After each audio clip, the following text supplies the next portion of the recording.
Então, vamos pegar um exemplo aqui que é muito comum.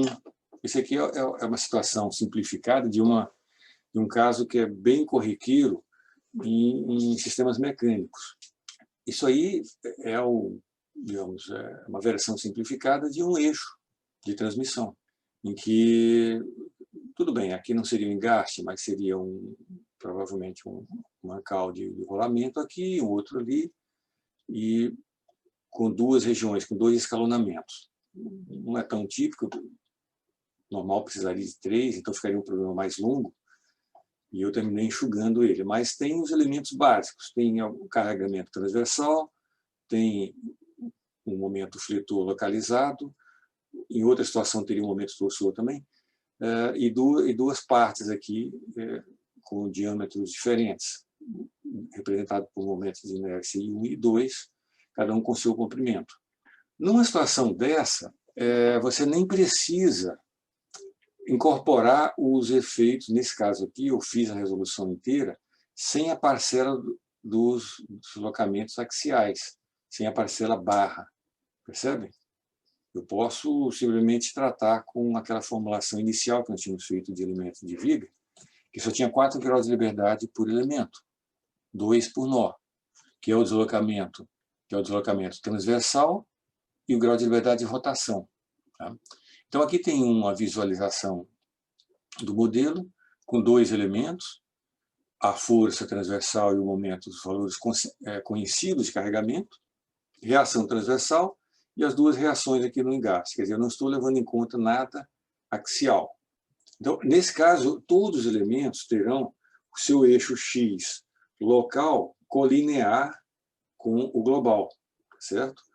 Então, o ângulo de rotação dos elementos todos são zero. Como não há carregamento axial, a gente pode já saber que, já desde o início, que os deslocamentos nodais, axiais, serão nulos. Então, vamos dar uma repassada aqui nos dados, a estrutura de dados de um programa de elementos finitos. Você tem que fornecer as coordenadas nodais, valores numéricos, apesar de que aqui eu coloco de forma literal. Conectividade, que aqui é muito simples. Se você tivesse 3, 4, 5, 6 escalonamentos, era só aumentar aqui essas duas tabelas de forma bastante simples. Quer dizer, essa é, óbvio, uma das características boas do método de elementos finitos, é que boa parte das vezes não importa muito o tamanho do modelo. E também não vai fazer nenhuma complicação o fato de que isso aqui tenha seções distintas. Isso não vai ajudar, não vai atrapalhar em nada no processamento do método. É diferente de quando você vai fazer isso aqui de forma manual, que seção diferente vai gerar um complicador nos cálculos, né? Então, o que mais que vai se colocar de dados? Propriedades do material, de seção transversal, e condições de contorno e deslocamentos que vão representar essa situação aqui, esse engaste com esse deslocamento. Vamos fazer uma visualização das forças globais, isso aqui é interessante, uma vez a gente fazer de novo, e deslocamentos globais, os valores, né? Então você tem globalmente apenas 3 nós, 1, 2 e 3. Por que só 3 nós? Por que só 2 elementos? Porque não há carga distribuída, transversal. Então isso aqui vai nos produzir a resposta exata, não precisa de mais nada. Então nós temos deslocamento transversal V1, V2 e V3 nos nós, temos o θ1, θ2 e θ3 nos nós, e os correspondentes forças. Força F1Y, momento M1Z, e no nó 2 e no nó 3. Agora, fazendo um corte aqui à esquerda do nó 2 e à direita, a gente pode separar cada elemento e indicar os esforços. Esforço significa que você não vai indicar essa força aqui, essa força atua no nó global. O esforço ele atua num corte que está infinitesimalmente próximo aqui, certo? Então, nós restringimos, como eu comentei agora há pouco, apenas a 6 graus de liberdade, 2 por nó, quer dizer, nós ignoramos os componentes axiais. Então, tem 6 correspondentes forças globais e os esforços em cada elemento. Esforços no nó 1 e no nó 2 de cada elemento, que estão visualizados aqui. Então, a relação entre esses esforços e os deslocamentos é que vão vir das equações de equilíbrio de cada elemento. Isso já tinha sido deduzido no começo do capítulo. Antes a gente fazia a rotação. Então está aqui. A diferença é que agora vai ter explicitamente o momento de inércia do elemento e o comprimento dele. A, B, momento de inércia. E o comprimento do elemento aparece aqui, naquela expressão geral que nós deduzimos. E, tendo isso, a gente vai para a sobreposição. Isso vai gerar esse sistema completo aqui, em que aqui o vetor força incorpora a parcela força conhecida e reações incógnitas. Lembra que essa matriz aqui ela é singular. Aliás, desculpe, aqui é o que você obtém quando você sobrepõe o elemento 1, nesse bloco aqui, que são os nós 1 e 2, e aqui quando se incorpora a parcela de rigidez do elemento 2. Então, com os dois elementos, isso aqui vira o sistema final, a matriz final, que ainda é singular. Aí, sinteticamente fica assim. De novo, nós vamos fazer a modificação desse sistema. Então, antes aqui, identificar as forças aplicadas, né? Então, é esse vetor aqui. Basicamente, são zeros, exceto pelo P e pelo M, que estão aplicados aqui no nó 2. Então, as forças conhecidas no nó 1 e 3 são nulas. Essa parte. E aqui tem as reações. Isso aqui é zero, né? Agora sim, vamos modificar o sistema aplicando condições de contorno. Como?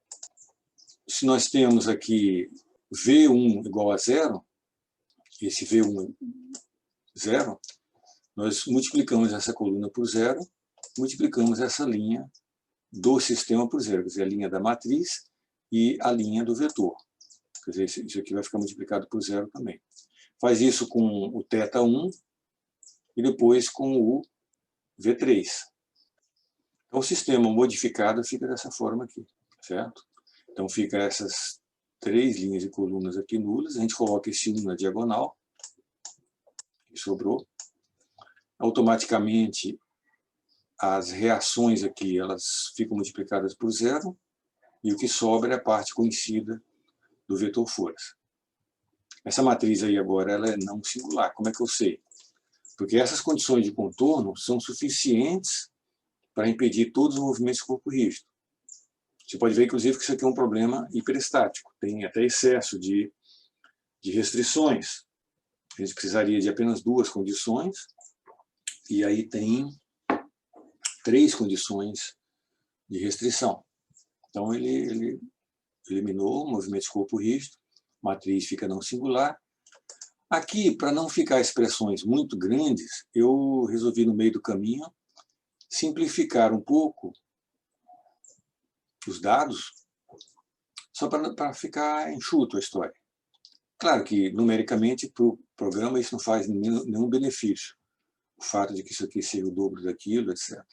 Ele vai simplesmente ter que operar tudo. De qualquer forma, com essas simplificações aqui, a solução desse sistema se obtém de forma analítica, enxuta, desse jeito aqui. E aí a gente terminou a parte de solução. Aí vamos para o cálculo de reações e o resto do pós-processamento.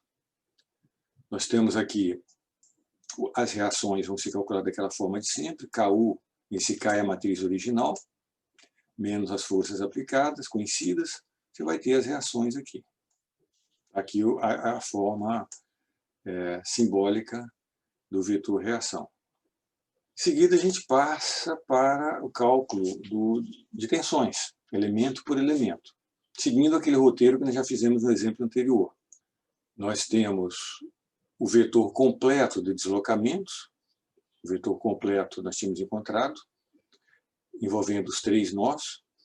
Se a gente vai processar o elemento 1, nós vamos pegar as coisas que digam respeito ao elemento 1, que são do nó 1 e 2. Então, são esses quatro valores aqui, que é o que está colocado aqui. Isso aqui nas direções globais. Só que a gente não precisa se preocupar mais com direções nesse tipo de problema, porque ele é todo unidimensional. Então, isso aqui já são as direções, a solução nas direções locais também. Então, novamente, pegando esses 4 valores nodais e colocando na expressão geral da curva elástica do elemento finito, trazendo lá a expressão de cada polinômio, né? E trazendo ali as expressões do V1, θ1, V2, θ2 daqui, simplificando, etc., fiz de maneira simbólica, eu tenho aqui os polinômios. O polinômio está aqui. A partir daqui, derivando uma vez, eu vou ter para o θ, derivando 2 vezes, eu vou ter para o momento fletor, e derivando mais uma vez, eu tenho o cortante. Tá certo? Então, temos a solução completa aqui de esforços e de curva elástica para o elemento 1. Continuando ainda no elemento 1, a gente pode agora simplificar tudo isso com as expressões que nós tínhamos ali simbólicas dos valores nodais. Podemos simplificar tudo isso e encontrar 4 equações bem enxutas aqui. Raramente você vai ter que fazer isso de maneira simbólica, né? Normalmente você vai ter, isso aqui já é um polinômio explícito, 4 deles. Aqui está. Deslocamento, o θ, o momento e o cortante. Tá certo? Ainda de novo, para esse elemento 1, nós vamos ter aqui do momento no nó e no outro nó. Expressões mais fechadas aqui. O que significa, comparando aqui, que, claro, nesse elemento, esse aqui é o maior momento, no nó 2, que tem essa expressão aqui. Isso aqui automaticamente vai lhe dar a maior tensão no elemento, que vai ser na fibra extrema da seção do nó 2, com esse momento aqui, correto? Colocando valores numéricos, a gente vai ter agora tudo, o vetor de deslocamento completo da estrutura, os momentos no elemento 1, em cada nó, e as tensões em cada nó. Então, claramente, aqui está a tensão máxima desse elemento. As coisas são repetidas para o nó 2. E aí se chega nessas representações aqui. Então, para o elemento 1, esse aqui é o método das seções, né? O esforço cortante, diagrama de momentos. Então, você tem uma descontinuidade aqui no diagrama de momentos. Por quê? Porque existe um carregamento de momento aplicado nesse nó. E esse valor da descontinuidade tem que ser igual ao valor do momento aplicado. Tem uma descontinuidade aqui no cortante, também pelo mesmo motivo, porque tem essa força externa aplicada aqui. E assim por diante. Você tem uma descontinuidade do cortante aqui por causa da reação, que é esse valor. Outra ali por causa da outra reação. Aqui tem uma descontinuidade do momento por causa da reação de momento. Aqui o esforço no momento é zero porque existe uma rótula aqui. Então está tudo coerente, conforme aquilo que a gente viu em resistência dos materiais. E a partir desse diagrama de tensões, de momentos fletores, a gente pode fazer também um diagrama de tensão normal numa certa fibra. Tá? Vamos fazer uma particularização desse mesmo problema apenas para colocar a seção uniforme. E isso aqui, o único motivo é que para a gente chegar numa resposta mais simples, porque o que nós visamos aqui é ilustrar como você incorpora condições de contorno não nulas na matriz. Então, as coisas são muito parecidas com o do problema anterior. A matriz de rigidez vai ficar nesse formato aqui. O vetor força é o mesmo. O sistema... Nós vamos ter um vetor solução, esse aqui, com esses valores numéricos. Vamos ter as reações, etc. Então, isso aqui, alguns desses exemplos servem para vocês testarem algum programa que vocês mesmos resolvam escrever. Tá? É sempre bom ter uma solução de referência para conferir, já que são muitas etapas, muitas subrotinas e tudo. Vamos ver agora o processo de impor condição de contorno que não é homogênea. Por exemplo, nesse mesmo problema que nós acabamos de resolver, em vez de a gente ter um apoio aqui, que restringia totalmente o deslocamento transversal, vamos dizer que a gente, nessa seção, nós tenhamos um deslocamento prescrito, vertical. Por exemplo, eu chutei aqui um V igual a 1 milímetro. Tá? Um valor prescrito, conhecido, a ser imposto aqui. Então, nesse tipo de situação, o que a gente vai querer depois é também descobrir quais as forças, ou qual a força eu preciso aplicar aqui para conseguir esse deslocamento 1, certo? Então, o início da solução de um problema que tem deslocamento prescrito está tudo muito parecido. Nós vamos ter aqui 2 elementos, 3 nós teremos a indicação aqui das forças conhecidas, só que agora conhecido será apenas essa força e esse momento, como antes. E essa força aqui, que antes era uma reação, agora é uma força desconhecida, uma força que nós vamos ter que descobrir depois. E aí as reações aqui no engaste e tudo. Então, as primeiras etapas, mesma coisa. Nós vamos calcular o vetor força. Como é que vai ficar ele? A parte conhecida, nesse caso, nesse exemplo aqui, eu resolvi simplificar para um momento nulo. Então, esse momento aqui, vamos dizer que seja 0. Tá? Então, fica só essa força P transversal. Isso aqui é tudo que eu conheço. O que eu não conheço está aqui no vetor de reações, certo? Está aqui no vetor de reações. Isso aqui deveria ser reação de momento. Aliás, não. Na realidade, isso aqui é 0.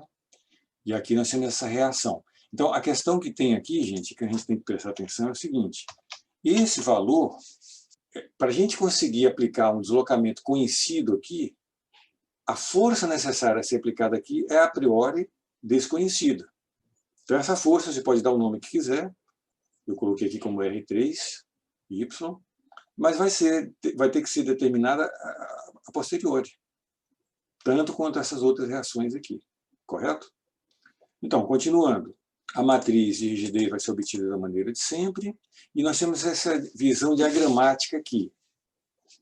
Aqui nós temos o vetor força completo, misturando valores conhecidos com valores desconhecidos.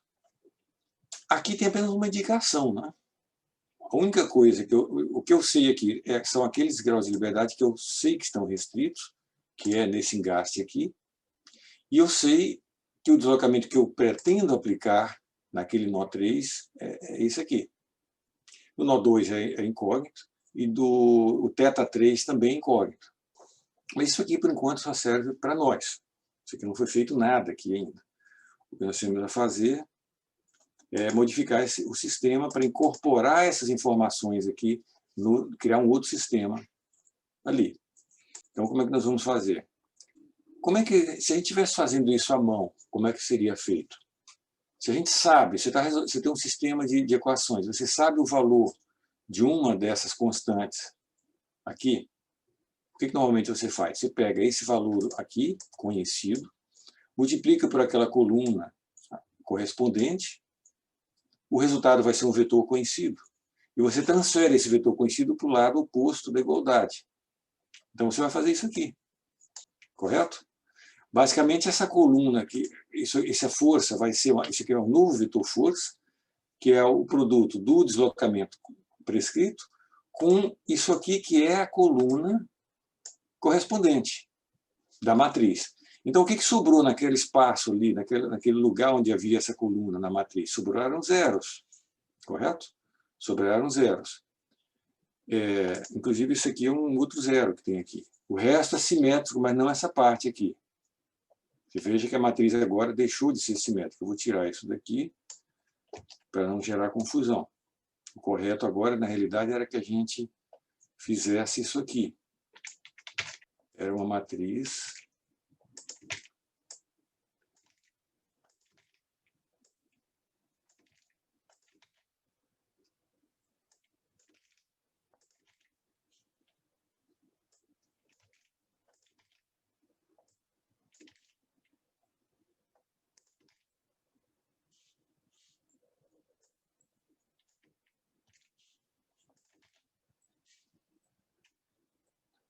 na realidade, esses termos aqui, eles são aqueles originais. O terceiro aqui é esse. O quarto é esse. O sexto é aquele. Tá? Então, esse bloquinho 0 continua. Perceberam? A matriz estava cheia, ela era simétrica, mas só que agora, como eu multipliquei aquela coluna por V e transferi o resultado para o lado esquerdo da igualdade, o que sobrou aqui foi uma coluna de 0. Então, a matriz deixou de ser simétrica até esse momento. Agora, a gente prossegue. O que eu vou fazer em seguida vai ser multiplicar o sistema inteiro, essa mesma linha que corresponde a essa coluna aqui, que é, no caso, a quinta coluna, eu vou multiplicar a quinta linha por 0, à esquerda e à direita. Tá? Então, o sistema vai ficar assim. Eu tinha transferido essa coluna para lá, tá os números aqui. Tá? Em seguida, eu vou zerar a esquerda, quer dizer, o vetor, e essa linha aqui, vou zerar também. E ainda vou para uma etapa seguinte, em que eu vou colocar, a diagonal aqui, diagonal 5, ficou nula. Eu vou colocar um valor 1 aqui. Tá?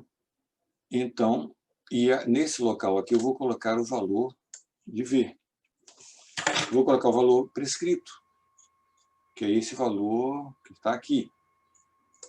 Ô, professor. De fato, ele é igual a 1, nesse exemplo. Oi? Não seria menos V, porque ela não está subtraindo V lá em cima? Menos V. Na parte de cima ele estava subtraindo. Acontece o seguinte, isso aqui é um processo de construção. O que eu quero é gerar uma equação dessas 6 aqui, que vai ser assim, 1 vezes V3 igual a V barra.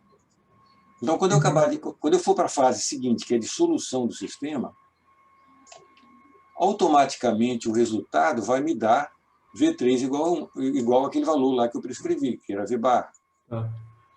É que são feitos, observa, primeiro, isso no texto está escrito em etapas, em forma de fluxograma. Primeiro, eu multiplico aquela coluna pelo valor V barra. Aí eu transfiro o resultado para o lado de cá, somando. Aí está um número, que é esse bocado de números aqui, isso aqui estaria cheio.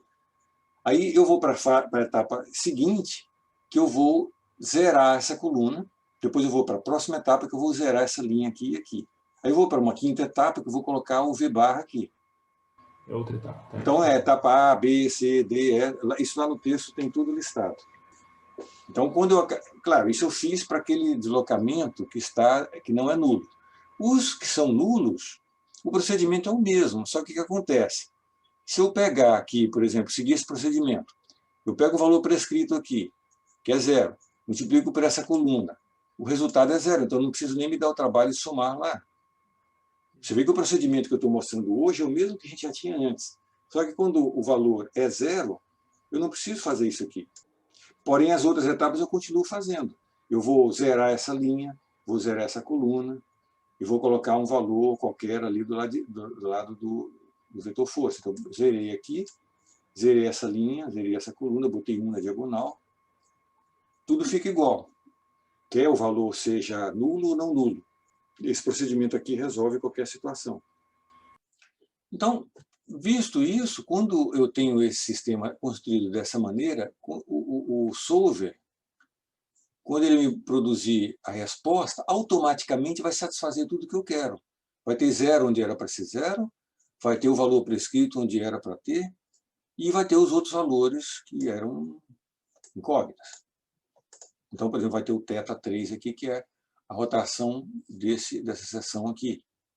A partir daí, o processo continua tudo igual ao que era antes. Por exemplo, eu vou calcular reações, uso o mesmo procedimento. A diferença, sim, em termos de interpretação. O que é esse R3Y? Lembra, não tem um apoio aqui, né? Em Y. Mas esse valor que você vai obter aqui é algo estranho aqui. Esse aqui é 0. Tá? Então, quando eu fizer o KU, vai aparecer um número aqui. A força conhecida já era 0 ali na direção, naquele nó na direção vertical. Quando eu subtrair aqui, eu vou ter que no vetor reação vai ter esse número aqui. O que é esse número? Esse número é aquela força que eu preciso aplicar nesse nó para gerar aquele deslocamento de 1 milímetro que foi prescrito. Certo? Então, com isso a gente conclui a parte de hoje. Na próxima aula, nós vamos ter pouca coisa. Nós vamos tratar do que fazer quando tem carga distribuída no elemento. Tá? Isso a gente deixa para a próxima aula para não acumular coisa demais.